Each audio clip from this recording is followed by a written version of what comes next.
نحمده ونصلي على رسوله الكريم۔ اللہ تعالیٰ نے ہدایت کو بہت بڑی نعمت اور دولت رکھا ہے، لیکن ہدایت صرف اللہ کے پاس ہے، اور اللہ نے یہ واضح فرما دیا اِنَّكَ لَا تَهْدِي مَنْ أَحْبَبْتَ۔ حضور صلی اللہ علیہ وسلم سے فرمایا جس کو آپ چاہیں گے اس کو ہدایت ملی، ایسا نہیں ہے۔ اور آگے فرمایا ہم جانتے ہیں کس کو ہدایت دی جائے، لیکن ہدایت کے لیے کوشش کرنا، اس کے لیے سر دھڑ کی بازی لگا دینا، یہ ہمارے ذمے ہے۔ حضور صلی اللہ علیہ وسلم فرماتے ہیں اس کا مفہوم ہے کوئی برائی دیکھو، استطاعت ہے، ہمت ہے، ہاتھ سے روکو۔ اگر یہ ہمت نہیں ہے زبان سے روکو، اور اگر یہ بھی ہمت نہیں ہے تو کم سے کم دل سے اس کو برا سمجھو۔ عائشہ رضی اللہ تعالیٰ عنہا فرماتی ہیں حضور صلی اللہ علیہ وسلم دولت قضا میں تشریف لائے تو میں نے چہرے انور پر ایک خاص اثر دیکھ کر محسوس کیا کوئی اہم بات پیش آئی ہے۔ حضور صلی اللہ علیہ وسلم نے کسی سے کوئی بات چیت نہیں فرمائی، وضو فرما کر مسجد میں تشریف لے گئے۔ میں حجرے کی دیوار سے لگ کر سننے کھڑی ہو گئی، کیا فرما رہے ہیں؟ حضور صلی اللہ علیہ وسلم ممبر پر تشریف فرما ہوئے اور حمد و ثنا کے بعد ارشاد فرمایا کہ اللہ تعالیٰ کا ارشاد ہے لوگوں امر بالمعروف اور نہی عن المنکر کرتے رہو، ورنہ تم دعائیں مانگو گے دعا قبول نہیں ہوگی، تم مدد چاہو گے مدد نہیں ملے گی، دشمن کے خلاف مدد چاہو گے نہیں ملے گی۔ ابو درداء رضی اللہ تعالیٰ عنہ فرماتے ہیں جب امت امر بالمعروف اور نہی عن المنکر کو چھوڑ بیٹھے گی، یعنی بھلائی کا حکم کرنا اور برائی سے منع کرنا یہ چھوڑ بیٹھے گی، تو امت کے برگزیدہ لوگ دعائیں مانگیں گے وہ قبول نہیں ہوگی، دشمن کے خلاف مدد چاہیں گے مدد نہیں ہوگی، مغفرت چاہیں گے تو مغفرت نہیں ملے گی۔ اللہ تعالیٰ ایسے ظالم کو مسلط کر دیں گے جو بڑوں کی تعظیم نہ کرے اور چھوٹوں پر شفقت نہ کرے۔ اس امت کے ذمہ کام لگایا ہے امر بالمعروف نہی عن المنکر، نیکی کا حکم کرنا، برائی سے منع کرنا۔ یہاں جمشید روڈ میں ایک بزرگ رہتے تھے سید رضی الدین صاحب مرحوم رحمۃ اللہ علیہ، ایک موقع پر فرمانے لگے کوئی برائی دیکھتا ہے اور باوجود قدرت کے کچھ نہیں کرتا، کم سے کم اس کے دل میں اس کا خیال بھی نہیں گزرتا کہ یہ کیوں کر رہا ہے۔ اگر یہ بات اس کے اندر پیدا نہیں ہوتی تو جو برائی کر رہا ہے یہ برابر کا اس میں شریک ہے۔ حضور صلی اللہ علیہ وسلم نے پچھلی قوموں میں سے ایک قوم کا ایک واقعہ سنایا کہ وہاں نافرمانی کھلے عام ہونے لگی تھی، برائیاں، تو اللہ تعالیٰ نے فرشتوں کو حکم دیا اس بستی کو الٹ دو، نیچے کا حصہ اوپر کر دو۔ تو عرض کیا اے اللہ اس بستی میں ایک ایسا شخص بھی ہے جو آپ کا اتنا عبادت گزار ہے، پلک جھپکنے کے برابر بھی وہ آپ کی ذات سے غافل نہیں ہے، تو اللہ نے اس فرشتے کو کہا اس کو اوپر رکھو، پھر بستی کو پلٹ دو کہ میری نافرمانی کھلے عام ہوتی رہی ہے اور اس کے ماتھے پر بل بھی نہیں آیا، کوئی فکر نہیں ہوئی اس کو۔ جتنی نافرمانی ہو رہی ہے یہ کیسے ختم ہو جائے، کیسے کم ہو جائے۔ اس کے لیے جو آداب ہیں امت کو بتائے گئے ہیں، کس انداز سے بات کرنی ہے، نافرمانی کو کیسے مٹایا جائے۔ اللہ تعالیٰ نے موسیٰ علیہ السلام کو، ہارون علیہ السلام کو فرعون کے پاس بھیجا اور یہ فرمایا انہ طغیٰ، بغاوت پر اتر آیا ہے، لیکن ساتھ میں بھی یہ بھی فرمایا قولا قولا لینا، نرمی سے بات کرنا، سختی سے نہیں۔ پھر اللہ تعالیٰ نے کلام پاک میں یہ بھی فرمایا دیکھو حکمت سے بات کرو، طریقے سے بات کرو، ڈانٹ ڈپٹ، تانا، سختی۔ حضور صلی اللہ علیہ وسلم کے پاس ایک صحابہ آئے، جوان تھے، مجھے زنا کی اجازت دی جائے۔ ایک امام الانبیاء کے پاس آ رہا ہے یہ کہنے کے لیے مجھے زنا کی اجازت دی جائے۔ حضور صلی اللہ علیہ وسلم نے اس کو اپنے پاس بلایا، بٹھایا بہت قریب۔ پھر حضور صلی اللہ علیہ وسلم نے فرمایا جس کا مفہوم ہے تمہاری بیٹی ہے، ہاں تم نہیں چاہتے تمہاری بیٹی کے ساتھ کوئی یہ کرے؟ نہیں اے اللہ کے رسول۔ تمہاری بہن ہے؟ ہاں کوئی نہیں تم نہیں چاہتے کہ تمہاری بہن کے ساتھ یہ معاملہ کرے؟ ہاں اللہ کے رسول میں نہیں چاہتا۔ تمہاری ماں ہے؟ رشتے گنوائے۔ پھر حضور نے فرمایا جیسے تم نہیں چاہتے اور بھی نہیں چاہتے۔ پھر اس پر بات ختم نہیں کی۔ حضور صلی اللہ علیہ وسلم نے اپنا دست مبارک اس کے سینے پر رکھا، پھر اس کے لیے دعا مانگی۔ جب وہ اٹھا کہنے لگا اللہ کے رسول اس سے برا گندا فعل اب میرے نزدیک کوئی نہیں ہے، نفرت ہو گئی مجھے اس سے، سینہ پاک ہو گیا۔ طریقہ کار ہے، حضور نے بتایا، آداب بتائے ہیں، نرمی سے بات کرو، دین کی بات کرنی ہے، کسی کو سمجھانا ہے، سختی نہیں۔ اصلاح کرنا تو بہت ضروری ہے لیکن اعتراض کرنا حرام قرار دیا ہے۔ دونوں کی سرحدیں بہت قریب ہے۔ جب آدمی کے اندر اصلاح کرنے کا جذبہ ہوتا ہے، ہمدردی، خیرخواہی، الفت، محبت، اعتراض میں نفرت کا جذبہ ہوتا ہے، سامنے والے کو نیچے دکھانا ہوتا ہے، ذلیل کرنا ہوتا ہے، عداوت۔ اصلاح کرنا ضروری ہے لیکن اس کا طریقہ بتایا ہے۔ حضور صلی اللہ علیہ وسلم نے آداب بتا دیے، امت کے ذمے ہے۔ اب حضور صلی اللہ علیہ وسلم پر تو نبوت ختم ہو گئی، حضور صلی اللہ علیہ وسلم کے بعد کوئی نیا نبی نہیں آئے گا، ساری ذمہ داری امت کی ہے، امت کو کرنا ہے۔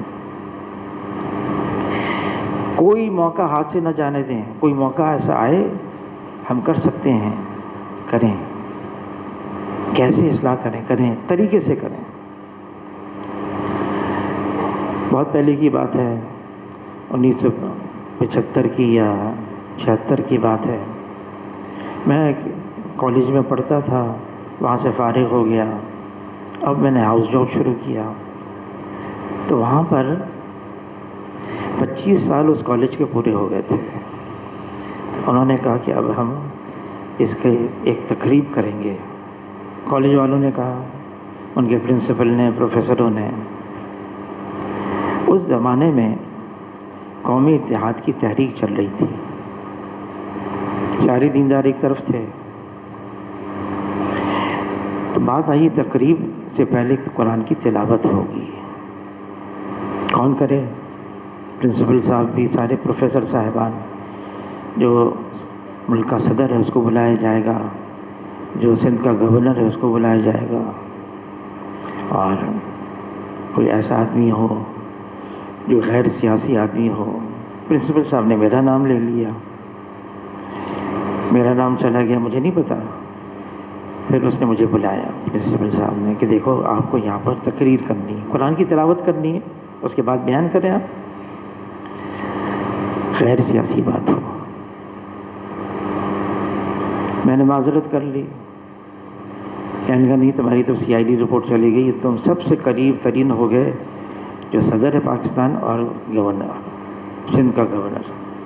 تو وہاں ہمارے حیدرآباد میں لیاقت میڈیکل کالج، اس میں اس سے فارغ ہوا.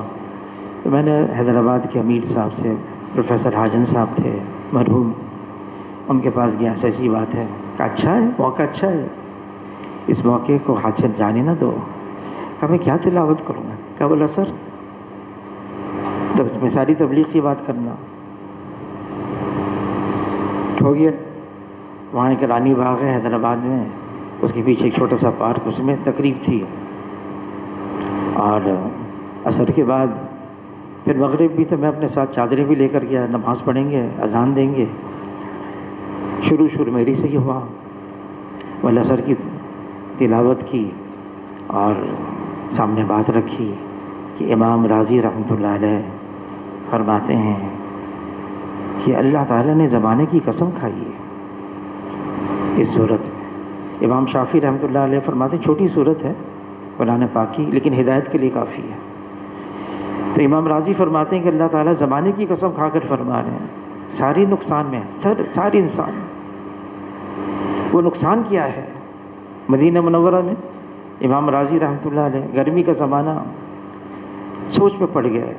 وہ نقصان، ہر انسان کا نقصان کیا ہے؟ دیکھا بازار کے اندر خرید و فروخت ہو رہی ہے، ایک آدمی برف بیچ رہا ہے، برف، اور صدا لگا رہا ہے لوگوں اس کے ساتھ سودا کر لو، جس کا سرمایہ اس کی آنکھوں کے سامنے ختم ہو رہا ہے. تو امام راضی رحمۃ اللہ علیہ فرمانے کہ مجھے آ گئی بات، سمجھ میں آ گئی جو اللہ تعالیٰ زمانے کی قسم کھا کر فرما رہے ہیں. ہر انسان نقصان میں. وہ نقصان کیا ہے؟ ہر انسان کی زندگی کا سرمایہ اس کی آنکھوں کے سامنے ختم ہو رہا ہے، لمحہ بلمحہ. یہ زندگی دنیا کی ایک ہی دفعہ ملی ہے، بس ختم ہو گئی، ختم.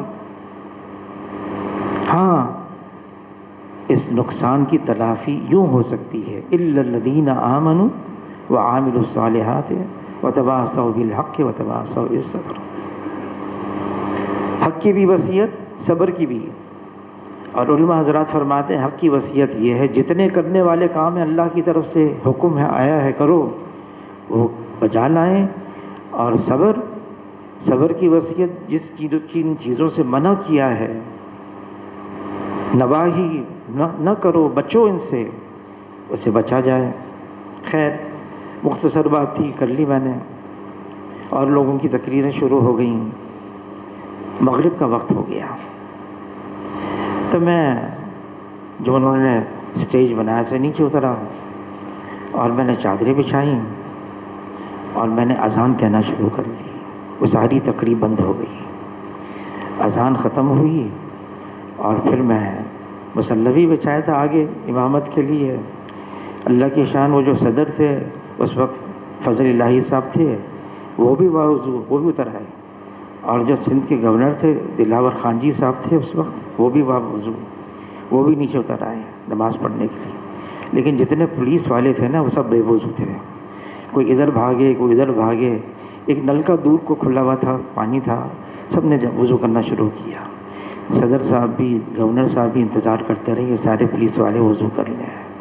وضو کر کے آئے، میں نے نماز پڑھائی. نماز کے بعد گورنر صاحب کہنے لگے کسی کی تقریر مجھے سمجھ میں نہیں آئی، آپ کی تقریر سمجھ میں آ گئی. واللہ کی شان، تھا تو پارک میں، مسورات بھی بیٹھی تھیں، مرد بھی بیٹھے تھے، پروفیسر سارے تھے. ڈاکٹر حضرات تھے سارے. اس میں جس پروفیسر کے ساتھ میں کام کرتا تھا سرجری میں، اللہ کی شان وقت ہے، اس نے بھی 4 مہینے لگا لیے. جو پرنسپل صاحب تھے آگے چل کے انہوں نے بھی 4 مہینے لگا لیے تبلیغ کے اندر. دیندار بن کے سارے. کوئی موقع ہاتھ سے نہ جانے دے، بس طریقے سے، سلیقے سے، حکمت کے ساتھ. مولانا سعید خان صاحب رحمۃ اللہ علیہ فرمانے لگے، بے موقع حق بات کہہ دی، کہیں بے موقع حق بات ہے، تم نے اس حق بات کو ضائع کر دیا. فرمایا اگر تبلیغ کے اندر نکل کر موقع شناسی، مردم شناسی، وقت شناسی نہ سیکھی، تبلیغ نہ سیکھی، یہ کیا موقع ہے بات کرنے کا؟ کیسے بات کرنی چاہیے اس آدمی سے؟ یہ ساری باتیں سیکھنے کی ہیں. حق بات کرنی ہے. بات مشہور ہے نا، میں تو کہوں گا حق بات چاہے کسی کو کڑوی لگے، یہ بات نہیں ہے. حضور صلی اللہ علیہ وسلم نے کبھی بھی کسی مخاطب کی دل آزاری نہیں فرمائی، کوئی ہو کیسا ہو، کسی مخاطب کی دل آزاری نہیں کی. سختی سے بات کرنا، سخت لہجے میں بات کرنا. حضور صلی اللہ علیہ وسلم فرماتے ہیں اس کا مفہوم ہے اللہ نرم ہیں اور اللہ نرمی کو پسند فرماتے ہیں. اللہ تعالیٰ نے حضور صلی اللہ علیہ وسلم کو نرم بنایا تھا.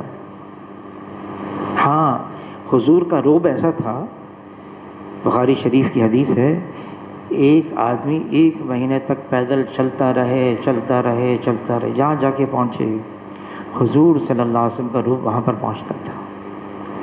لیکن اللہ نے حضور صلی اللہ علیہ وسلم کو نرم بنایا، اور یہ بات بھی فرما دی اللہ نے کلام پاک میں، اگر ہم آپ کو نرم نہ بناتے کوئی آپ کے قریب نہیں آ سکتا تھا. نرمی آدمی کے اخلاق کو زینت بخشتی ہے اور سختی آدمی کے اخلاق کو عیبدار بنا دیتی ہے. ہمیں تو ہمارا دین یہ بتاتا ہے جانوروں کے ساتھ بھی سختی مت کرو. جائے کہ انسان، اور اگر غیر مسلم بھی ہے، مجدد الثانی رحمۃ اللہ علیہ فرماتے ہیں کافر فرنگی کو بھی حقارت کی نگاہ سے مت دیکھو کہ اللہ کی طرف سے اس کے ایمان میں آنے کی ایک کرن، ایک امید ہر وقت موجود ہے. حضور صلی اللہ علیہ وسلم نے ایسا معاشرہ قائم کیا تھا جس میں منافقین بھی تھے، بڑا نقصان پہنچاتے تھے. رئیس المنافق جو منافقین کا بڑا تھا عبداللہ ابن ابی بن سلول، حضور صلی اللہ علیہ وسلم نے بھی اس کے ساتھ معاملہ کیسا کیا.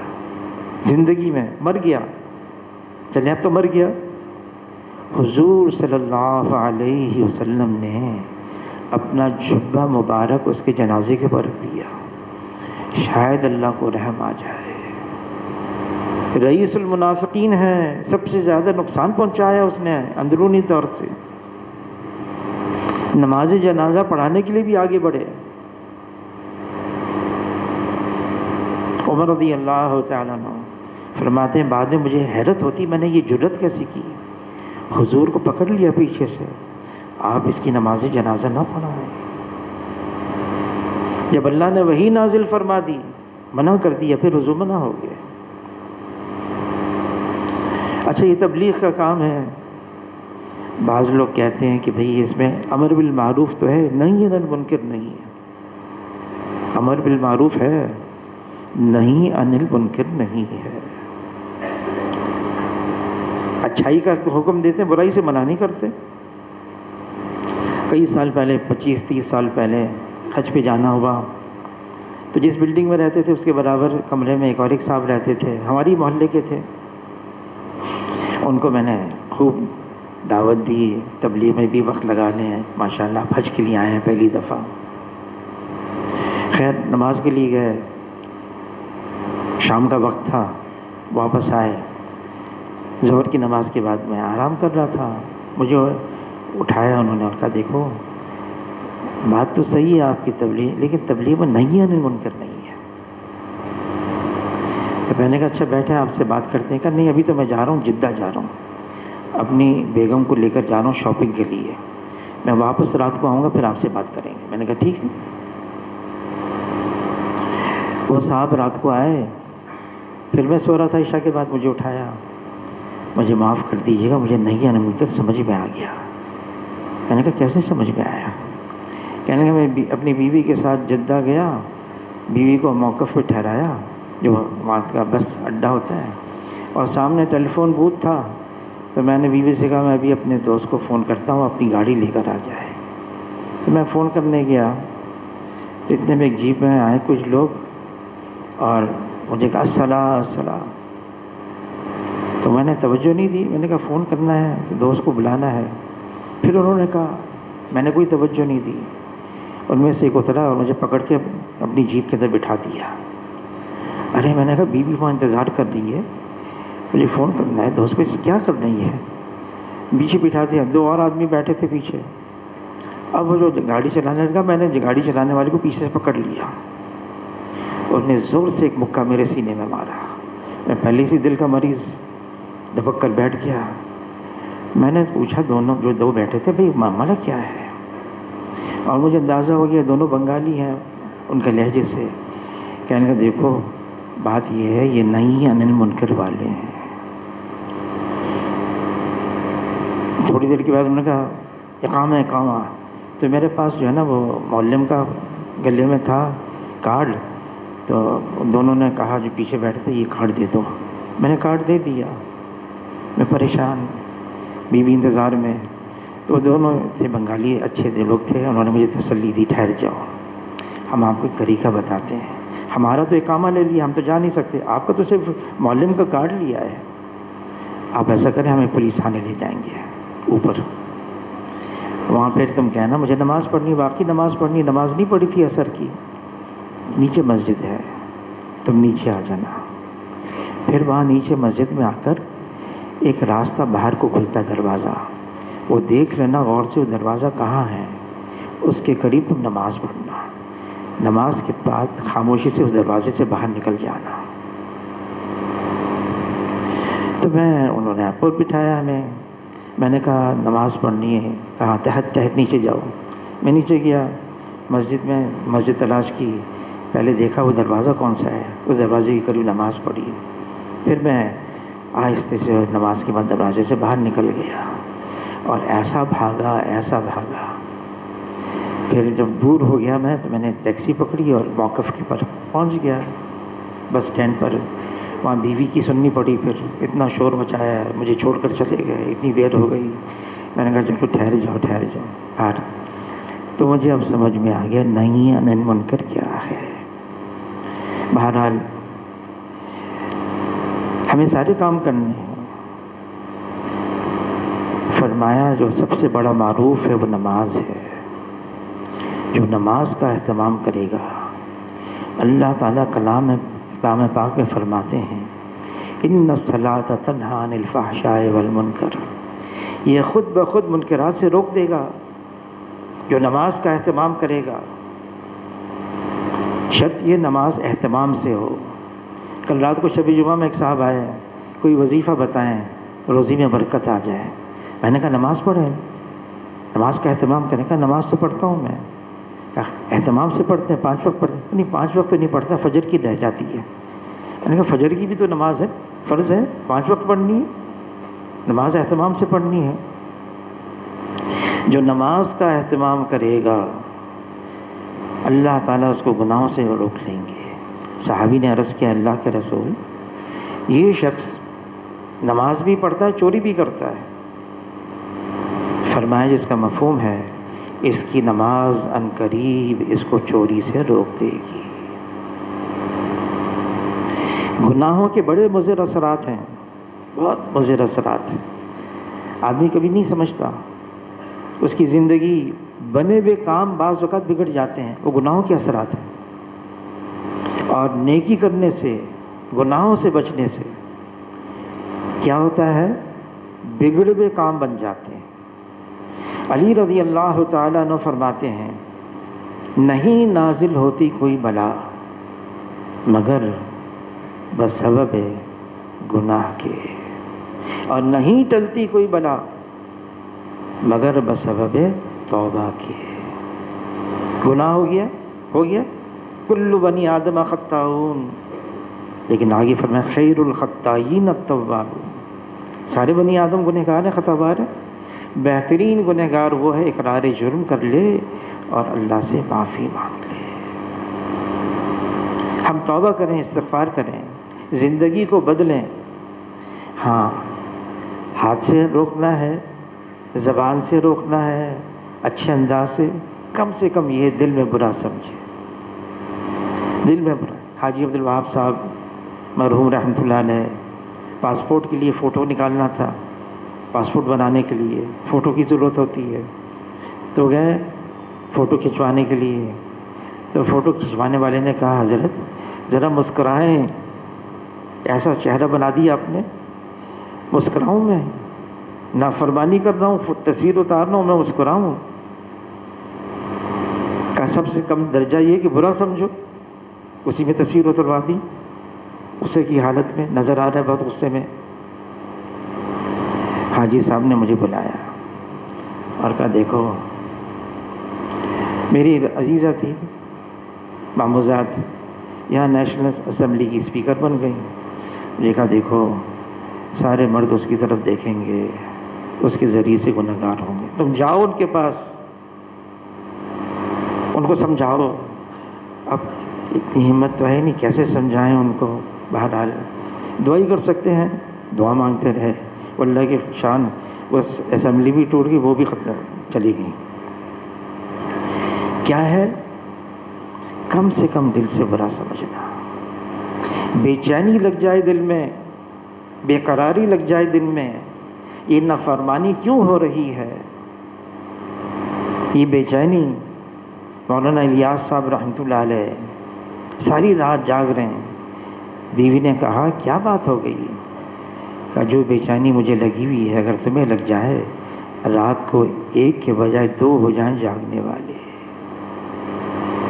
حضور صلی اللہ علیہ وسلم کو جو بے چینی تھی، عائشہ رضی اللہ تعالیٰ عنہ فرماتی ہیں اس غم کے اندر میرے بعد میری امت کا کیا ہوگا، ایسے روتے تھے جیسے ابلتی ہوئی ہنڈیا میں سے آواز آتی ہے۔ ساری امت کے لیے پریشان ہیں، رو رہے ہیں۔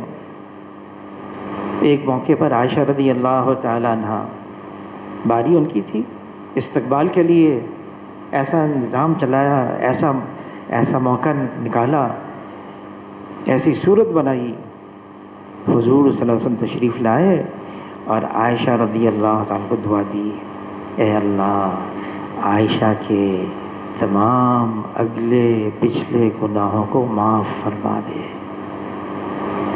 یہ دعا سن کر اتنی خوش ہوئیں عائشہ رضی اللہ تعالیٰ عنہ، اتنی خوش ہوئیں، خوشی کے مارے کھڑی نہ ہو سکیں، حضور کی گود میں سر آ گیا، گر گئی۔ حضور صلی اللہ علیہ وسلم نے پوچھا اے عائشہ کس بات سے خوش ہوئی ہو؟ اے اللہ کے رسول، آپ نے مجھے اتنی بڑی دعا دے دی، اللہ میرے تمام اگلے پچھلے گناہوں کو معاف کر دے۔ فرمایا اے عائشہ میں اپنی ساری کی ساری امت کے لیے ہر نماز کے بعد ہی دعا مانگتا ہوں، ساری امت کے لیے۔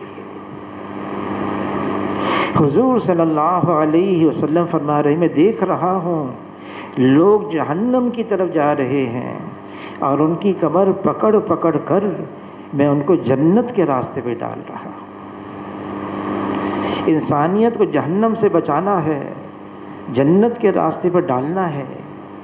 یہ حضور صلی اللہ علیہ وسلم اس کے لیے بے چین تھے، فکر مند تھے، دعائیں مانگتے تھے۔ ہم کم سے کم اللہ سے دعائیں تو مانگے، اے اللہ ہمیں ایسا معاشرہ عطا فرما، اس زمین پر اللہ کی فرما برداری عام ہوتی چلی جائے اور اس زمین سے اللہ کی نافرمانی مٹتی چلی جائے۔ ہم اللہ سے یہ تو مانگ سکتے ہیں کہ اب نیا نبی بھی نہیں آئے گا، ایسے حالات بن گئے ہیں، معاشرہ اتنا زہریلا بن گیا ہے، اب گناہ معاشرے میں اتنا سرایت کر گیا ہے، تو اب معاشرے میں وہ گناہ بھی باقی نہ رہا۔ آدمی کرتا ہے، احساس ختم ہو گیا یہ گناہ ہے۔ حاجی صاحب فرمانے لگے میں رائے سے لاہور جا رہا تھا تو سائن بورڈ لگے ہوئے تھے، عورتوں کی تصویر، میں اتنا پریشان ہو گیا، جو گزرے گا ان عورتوں کی تصویر کو دیکھے گا، اور تصویر ایسی چیز ہوتی ہے اپنے ذہن میں آ جائے پھر جیسا جس طرح سے چاہے اس کو بنا لے۔ میں اس پر پریشان ہو گیا، کیوں ایسی نافرمانی ہے؟ بعض نافرمانیاں معاشرے میں عام ہو گئیں، اب آدمی اس کو گناہ نہیں سمجھ رہا، حالانکہ جس کو اللہ اللہ کے رسول نے فرمایا ہے یہ گناہ ہے، وہ گناہ ہی رہے گا، وہ گناہ ہی رہے گا۔ 3 دن کے لیے ہم ایک جماعت میں گئے، ایک صاحب آئے تھے، وہ بھی 3 دن لگا رہے تھے، وہ کسی جگہ ملازمت کرتے تھے، تو ہمارے ایک ساتھی نے کہا بھائی یہ تو فلاں جگہ ملازمت کرتے ہیں، سود کا کام ہے وہاں پر، اس سے بھی پیسے لیں گے آپ، سب سے لیں گے آپ، تو کیا وہ کہنے لگے آپ ان سے پیسے نہ لیں، میں ان کی طرف سے پیسے لوں گا۔ ان کو پتہ چل گیا تو انہوں نے کہا کہ کیا بدلا ہے، آپ نے یوں کیوں کہا میں سود کے اس میں کام کرتا ہوں، یہ منگلا ڈیم، یہ تربیلا ڈیم، یہ بھی تو سود سے بنایا گیا ہے، آپ پانی پینا چھوڑ دیں، آپ اپنے گھر میں کنواں کھودیں اور اس سے پانی پئیں۔ اب وہ بگڑ گئے۔ مولانا یوسف بن نوری صاحب رحمۃ اللہ علیہ فرمانے لگے جو سودی کام کرتے ہیں یا سود کے کام میں ملوث ہیں، میں یہ نہیں کہتا وہ فوراً نوکری چھوڑیں، میں ان کو یوں کہتا ہوں اس طرح سے آپ دوسری نوکری تلاش کریں جیسے زندگی میں پہلی دفعہ نوکری تلاش کرتے ہیں، جب تک وہ نوکری نہ ملے یہ نوکری نہ چھوڑیں۔ ایک بزرگ گزرے مولانا یوسف لدھیانوی صاحب، ایک مسجد کے امام تھے، وہ معلوم کرتے تھے کہ یہ سود کا کام تو نہیں کرتا یا سود کے کام میں ملوث تو نہیں ہے، جنازہ آ گیا معلوم کرتے تھے، اگر ملوث ہوتا وہ اس کی نماز جنازہ نہیں پڑھاتے، مؤذن سے کہتے، نائب سے کہتے اس کی نماز جنازہ پڑھا، خود نہیں پڑھاتے تھے۔ سود اب معاشرے میں اتنا عام ہو گیا ہے، حالانکہ اللہ کے رسول فرما رہے ہیں جو سود لے گا دے گا بیچ میں پڑ جائے گا اس کے خلاف اللہ کا اعلان جنگ ہے، اللہ کا اعلان جنگ ہے۔ اب معاشرے میں عام ہوگی، اس کو کوئی گناہ ہی نہیں سمجھ رہا، بہت ساری چیزیں آ گئیں۔ حضور صلی اللہ علیہ وسلم نے گناہ کو مشکل کر دیا تھا، معاشرے میں نکاح کو آسان کر دیا تھا، نکاح اتنا آسان۔ عبد الرحمن بن عوف رضی اللہ تعالیٰ فجر کی نماز میں آئے تو دیکھا پیلا رنگ کپڑوں کو لگا ہوا ہے، کہا نکاح کیا تم نے؟ ہاں اللہ کے رسول، کہا ہمیں تو بتائی۔ حضور صلی اللہ علیہ وسلم اتنے قریب ہیں، عبد الرحمن بن عوف رضی اللہ تعالیٰ عشرہ مبشرہ میں سے ہیں، نکاح اتنا آسان تھا اور گناہ کرنا بہت مشکل، بالکل برعکس ہو گیا، بالکل برعکس۔ یہ کیا ہے؟ ماحول ایسا ہے، کیسے ٹھیک کریں اس کو؟ کرنا ہے، ماحول کا ٹھیک کرنا بہت ضروری ہے، طریقے سے، حکمت کے ساتھ، سلیقے سے ایسا کام کریں کہ واقعی لوگ قبول کر لیں، اور اس کے لیے ہمیں وہ عمل کرنا پڑے گا، طریقہ کار اختیار کرنا پڑے گا جو حضور صلی اللہ علیہ وسلم نے کیا ہے۔ ہمیں تو وہ کرنا ہے جو حضور نے کیا ہے، اس کے علاوہ کچھ اور نہیں کرنا ہے، طریقہ کار وہی اختیار کریں گے۔ دعائیں مانگیں گے، دعائیں کتنی دعائیں مانگی؟ مفتی زین العابدین صاحب رحمۃ اللہ علیہ فرمانے لگے باقی تو مرید تھے، اور عمر بن خطاب رضی اللہ تعالیٰ مراد تھے. دعا مانگ کر لیا ہے اللہ سے، اے اللہ امرین میں سے ایک کو ہدایت عطا فرما اور اس کے ذریعے سے اسلام کو بلند فرما. دعا قبول ہو گئی عمر بن الخطاب رضی اللہ تعالیٰ کے حق میں. اور کتنوں کے لیے دعائیں مانگی. مولانا الیاس صاحب رحمۃ اللہ علیہ فرمانے لگے یہ جو تمہیں نظر آ رہے ہیں ان میں سے ایک کے لیے میں نے دعا مانگی ہے. نظام الدین حضور صلی اللہ علیہ وسلم نے ایک ایک امتی کے لیے آنسو بہائے ہیں، ایک ایک امتی کے لیے. ایسی مانگیں حج کے موقع پر، حجۃ الوداع کے موقع پر دعائیں مانگنے کا وقت ہے. گھنٹوں گھنٹوں مانگا. عرفات کے اندر اے اللہ میری امت کی مغفرت فرما. آخر میں جبرائیل علیہ السلام تشریف لائے، آپ کی دعا قبول ہو گئی سوائے ظالموں کے، باقی اللہ سب کی مغفرت فرمائیں گے. مزدلفہ آئے، ان ظالموں کے لیے دعا مانگی، اے اللہ اپنے خزانوں سے مظلوم کو عطا فرما، اپنے رحم و کرم سے ظالم کو معاف فرما دے. جبرائیل علیہ السلام آئے، اللہ تعالیٰ آپ کو آپ کی امت کے بارے میں خوش کر دیں گے. ایک شاہ اسحاق صاحب رحمۃ اللہ علیہ بہت بڑے عالم فقیہ تھے، بزرگ تھے، افغانستان کے رہنے والے تھے. ہجرت کر کے مدینہ منورہ چلے گئے. مسجد نبوی میں درس دیتے تھے، بڑا مجمع آتا تھا. ایک دفعہ مدینہ منورہ کی گلی سے گزرتے. مدینہ منورہ کی اس زمانے میں گلیاں بہت تنگ تھی، بہت چھوٹی چھوٹی. مدینہ منورہ کی گلی سے گزر رہے تھے تو ایک موچی تھا، ہم یعنی چمڑے کی تھی، کھولی شاہ اسحاق صاحب رحمۃ اللہ علیہ نے اور موچی کو دی، اس میں ٹانکا لگا دو. ٹوٹ گئی ہے، لیکن ٹانکا لگانے سے پہلے، موچی کو دینے سے پہلے ساری ہمیانی خالی کی. پیسے تھے. ایک آدمی نے دیکھ لیا، ٹانکا لگا دیا ہمیانی میں، پھر پیسے ڈال لیا اور آگے چل دیے مسجد نبوی کی طرف. وہ آدمی گلی کے کونے میں آیا، خنجر نکالا. وہ زمانہ خنجر کا تھا، ابھی تو بندوقوں کا ہے. خنجر نکالا، ہمیانی دے دی اور آگے تیزی سے مسجد نبوی کی طرف. جیسی ہمیانی لی اس کی بینائی ختم. شور مچانے لگا، چیخنے لگا. قریب میں موچی تھا، بھاگا بھاگا آیا. کیا ہوا؟ کہ ایک بزرگ گزرے تھے، میں نے اسے ہمیانی لی، خنجر دکھا کر میری بینائی چلی گئی. دیکھا ہمیانی، ارے یہ تو شاہ اسحاق صاحب کی ہے. اس کا ہاتھ پکڑا، بھاگتے بھاگتے پہنچ گیا. حضرت ٹھہر جائیں ٹھہر جائیں. کیا بات ہو گئی؟ حضرت اس نے خنجر دکھایا، آپ سے ہمیانی لے لی، بینائی چلی گئی، معاف کر دیں اس کو. تو شاہ اسحاق صاحب رحمۃ اللہ علیہ فرمانے لگے میں نے تو اسی وقت اس کو معاف کر دیا. میں نے کہا مدینہ منورہ میں تو ساری مسلمان ہیں، ساری حضور کے امتی ہیں. اگر میں نے اس کو معاف نہ کیا تو حشر کے میدان میں حضور صلی اللہ علیہ وسلم اپنی ساری امت کی سفارش کریں گے، شفاعت کریں گے. میں نے معاف نہیں کیا، اتنی دیر اور لگ جائے گی حضور صلی اللہ علیہ وسلم کو اس کی سفارش کرنے میں، اتنی دیر اور لگ جائے گی جنت میں جانے میں. میں نے اس لیے اسی وقت اس کو معاف کر دیا. کیا ہے؟ معاف بھی کرنا، درگزر بھی کرنا، صرف نظر بھی کرنا. کوئی برائی نظر آ جائے تشہیر مت کرو، یہ بھی حضور کی تعلیم ہے. اعلان مت کرتے پھرو، پردہ پوشی کرو، پردہ دری مت کرو، سب کے سامنے بیان مت کرو اس نے ایسا کیا ایسا کیا. اگر پیٹھ پیچھے کر دیا تو غیبت بن گئی. اور فرمائے غیبت اشد من الزنا ہے.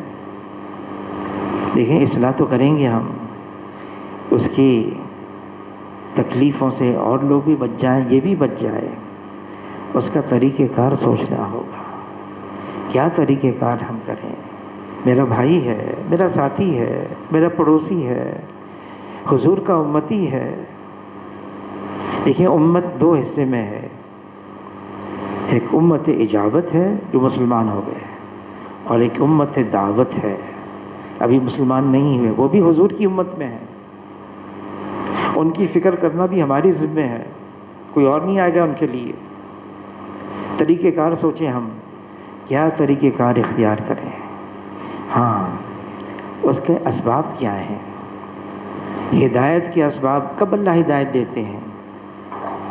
حاجی عبدالوہاب صاحب رحمۃ اللہ علیہ، قرآنوں کا جوڑ تھا،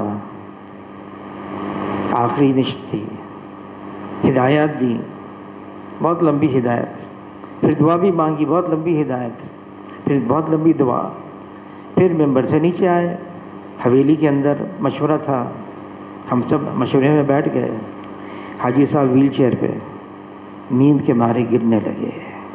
میں نے ساتھیوں سے کہا کہ آپ ان کو کہہ دیں آرام کریں، جو بات آپس میں ہوگی ہم ان کے سامنے رکھیں گے، یہ طے کر لیں گے۔ کسی نے ہمت نہیں کی۔